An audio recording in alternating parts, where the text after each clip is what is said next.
And this will help you to ensure that you're on track for meeting all of your goals.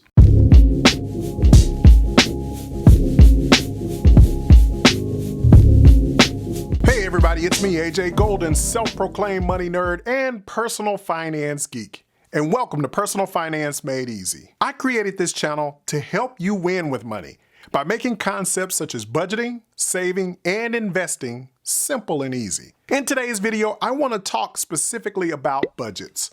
Really, more specifically, about your personal spending plans. Now, as you know from previous videos, if you've been on my channel at any time, you'll know that I don't personally like to call budgets. I call them spending plans because budgets have a negative connotation. And really what we're doing by budgeting is creating a plan so that we can accomplish some end goal. And that goal should be something like saving for a house or saving for college, saving for retirement, investing in the stock market or investing in real estate or creating financial independence. Whatever the case might be, you're trying to set up your personal finances so that you can win with your money. And by creating a spending plan, you'll have in place what it takes to make sure that you accomplish those end goals. So I want to show you today one of the ways that you can create what I think is a perfect spending plan. I like this way because it simplifies the planning process. And ultimately, when you create the spending plan, what you're doing is you're creating a plan that will help you to tell your money what to do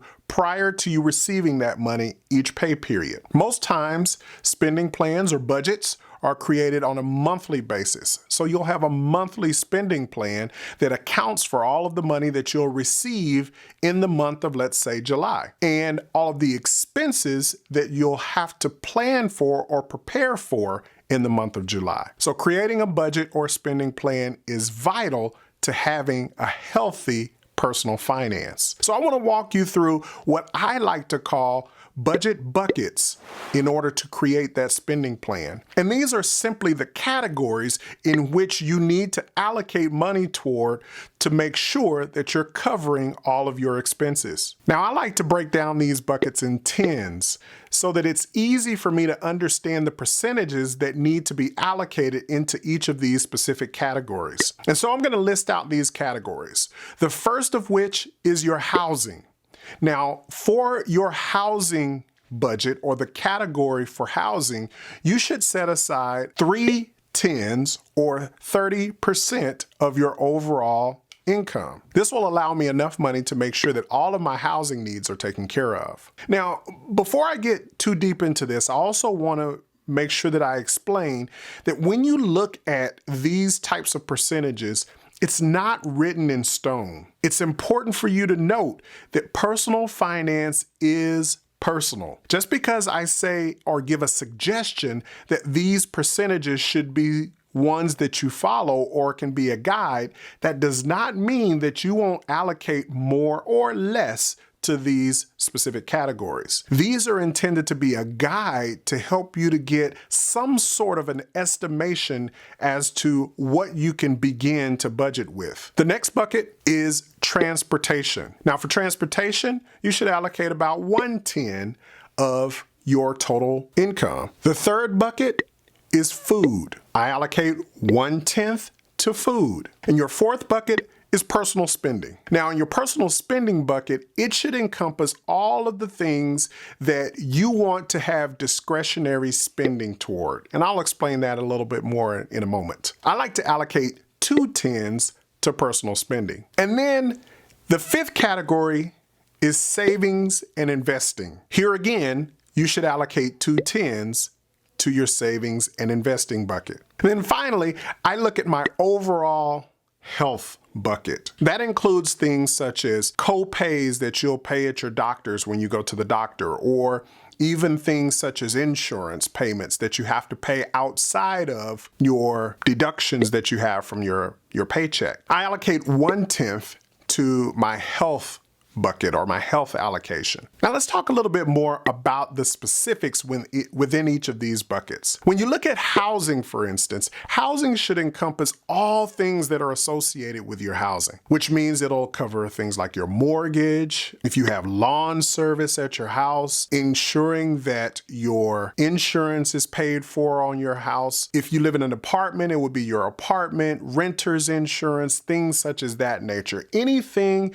that is a part of your living, your roof, the roof that's over your head, should be incorporated into your housing bucket. Transportation bucket is self-explanatory. It's any car payments or gas for your commute back and forth from work, your maintenance on your cars, license, registration, all of those things should be included in your transportation budget. Food is groceries, eating out, things like that. I'm gonna skip personal spending for right now and talk about savings and investing. Savings and investing is pretty self-explanatory as well. That category ensures that you have enough money set aside for saving, which is short-term, or investing, which is long-term. And then health and safety, as I mentioned before, will include things like your co-pays and doctor visits, vitamins, all those types of things that are part of your overall health care. Now, I skipped personal spending because you may end up realizing that when you set aside funds for each of these different categories,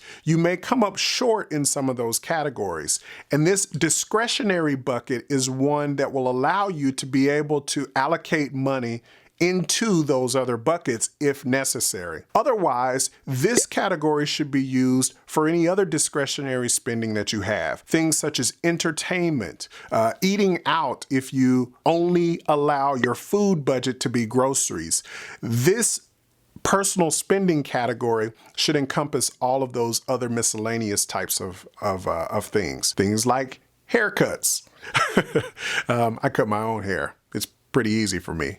But those types of things should be part of your personal spending. Now, I want to give you an example of what this would look like for your average household. As an example, the median household income for the United States is roughly $60,000. Now that's the gross annual income. When we budget, as I mentioned a moment ago, we budget on a monthly basis. And we also use your take-home pay, the money that you get from each check, not your gross pay, in order to calculate your monthly budget. By using your net income, that's the income that you receive in your hands when you're paid, or in your bank account when you're paid each payday. So it excludes things like your taxes, which are already withheld from your check, things like other deductions, medical deductions, any types of voluntary deductions that you have. All of those sorts of things are already taken out of your gross pay and leaves you with the remaining balance, which is your net pay. So let's say, for instance, if you're living on the median household income and you have the normal amount of taxes that come out, we'll estimate that you're in the 22% tax bracket. You'll have Social Security and Medicare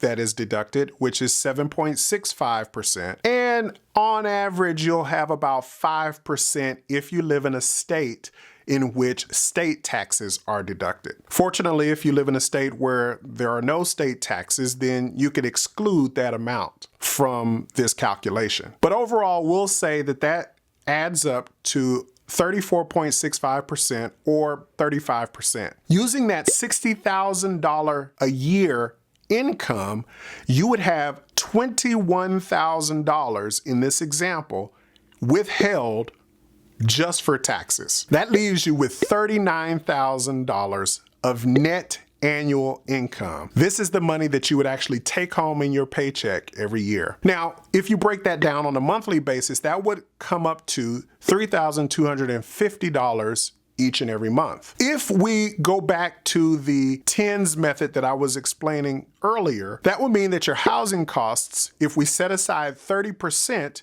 would equal $975. So you'd set aside that $975 to cover any of your housing expenses each and every month. Going down the list, transportation, we allocated 1/10 or $325. Food at 1/10, another $325. Personal spending, was 2/10 or $650. Savings and investing, another $650, and then your health care, which is $325. Now, if you take all of that, that would equal your $3,250 per month. This is what your budget would look like, or your spending plan would look like prior to the month beginning. Now again, as I said a moment ago, personal finances are personal. So you can readjust that to make sure that you cover things that are important to you. If you want to live in a different house that costs a little more,